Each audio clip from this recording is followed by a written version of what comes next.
ancient Sanskrit texts dating back as far as 6000 BC. Wow, 6000 BC? Really?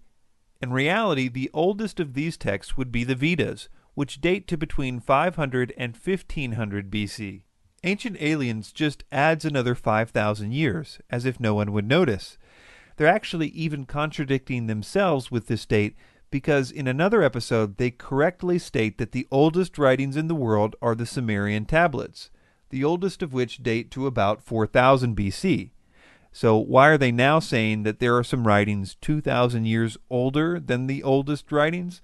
I don't think anyone knows. Describe in varying but vivid detail flying machines called Vimanas. Vimanas are aeroplanes, and they are powered by some jet engines. This seems to be true because all the description of the flight behavior, elephants ran away in panic. Grass was thrown out because there was a lot of pressure from behind those Vimanas. So that we can say this is a description of the spaceship.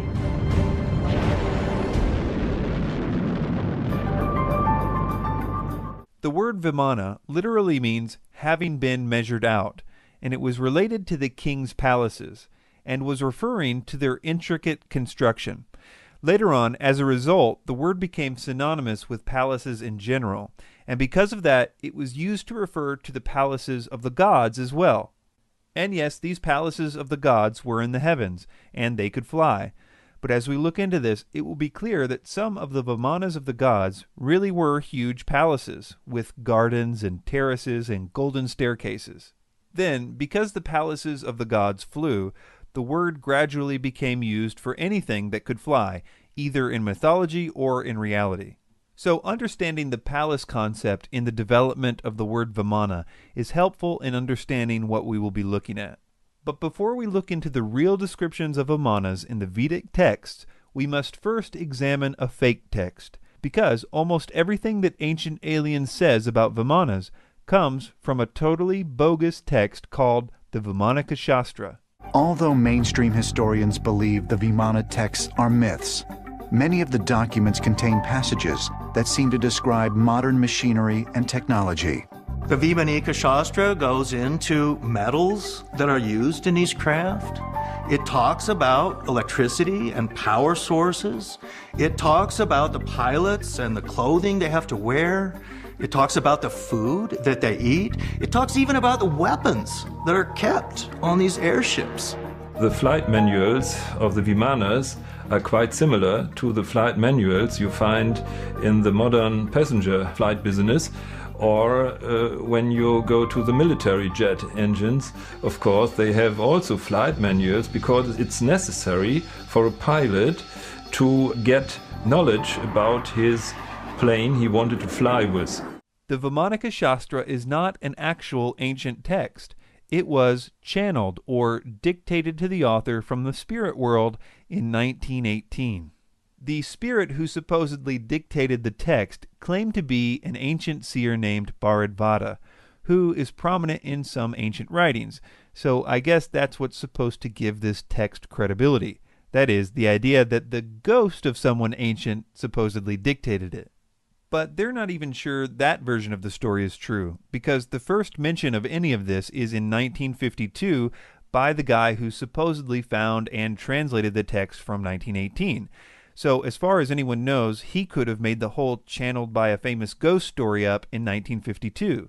The text itself reads like a technical manual, describing the details of how Vimanas operated.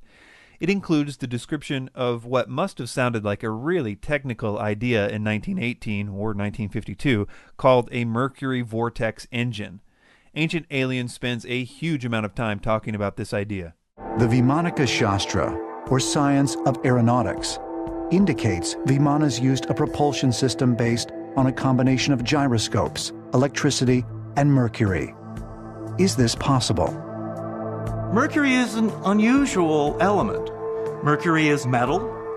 It's also a liquid and is a conductor of electricity. The Vimana Shastra suggests Vimanas were powered by several gyroscopes, placed inside a sealed liquid mercury vortex. One of the texts talks about Mercury rotating and driving some sort of a powerful wind or a windmill effect. That might be some sort of what we call a flywheel energy storage, where you have a spinning disk and then you extract energy from it slowly. That would be the mercury. And then that could be used to drive some sort of a propeller or what we call a ducted fan. Some of the other things that this text describes are equally scientific sounding. It even includes very technical drawings of the things that it's talking about. But when you look closer at all this, it becomes obvious that it is physically impossible for any of these craft to get off the ground. In fact, 20 years later, in 1974, a study was done on the texts and the drawings by the Aeronautical and Mechanical Institute of Science in Bangalore, India. I will quote Will Hunt, an American freelance writer based in India, for a description of how that study came out. Quote, "As thoroughly as it had been written, the committee just as thoroughly dismantled the study in an essay called A Critical Study of the Work of Vimana Shastra. They question whether the author, whoever that may have been, had any grasp of basic physics, chemistry, and electricity, not to mention the, quote, disciplines of aeronautics, aerodynamics, aeronautical structures, propulsive devices, materials, and metallurgy. Their conclusion, quote, none of the planes has properties or capabilities of being flown. The geometries are unimaginably horrendous from the point of view of flying, and the principles of propulsion make them resist rather than assist flying." Another writer, J.B. Hare, writing for the Sacred Text Archive, said the following of the craft in the Vimana Shastra, quote, "They are absurdly non-aerodynamic, brutalist wedding cakes, with minarets, huge ornithopter wings, and dinky propellers." I have a feeling that even though 90% of the information that Ancient Aliens presents on Vimanas comes from this text, they realize that it has been thoroughly discredited.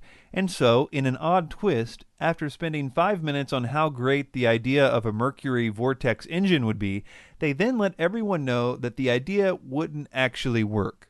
They stop short, however, of saying that there's anything wrong with this text. They just say that there may have been a problem with the translation of a word or two. Flywheel energy storage systems, however, tend to lose power quickly. To navigate across space, its size would have to be enormous. It's not at all clear that this would be a practical device.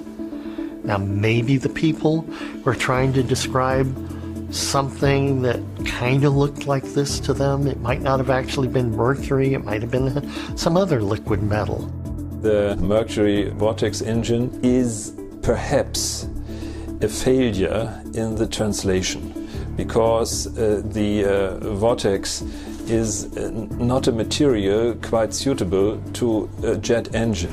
So let's move on to the mentions of Vimanas in the actual ancient Vedic texts. So, as I've already mentioned, the word Vimana came to mean palace, and when it was the palace of a god, it was usually capable of flying around. When we look at the development of Vimanas chronologically, the mystery surrounding them vanishes. First of all, they were not even mentioned in the earlier texts, and when they finally were mentioned, the next 1,000 years of their being mentioned always included them having wheels and being drawn by horses, not exactly a mercury vortex engine. Then, around 500 BC, the chariots lose their horses and are depicted as flying on their own. Jason Colavito says the following about the first mentions of Vimanas without horses. Quote, "The very first of these is the flying chariot of the earthly king Ravana, called Pushpaka. By the time of the Mahabharata, circa 400 BCE, these flying chariots had grown in size. One was now described as 12 cubits in circumference, but they never lost their large wheels that marked them as derived from earthly, horse-drawn chariots."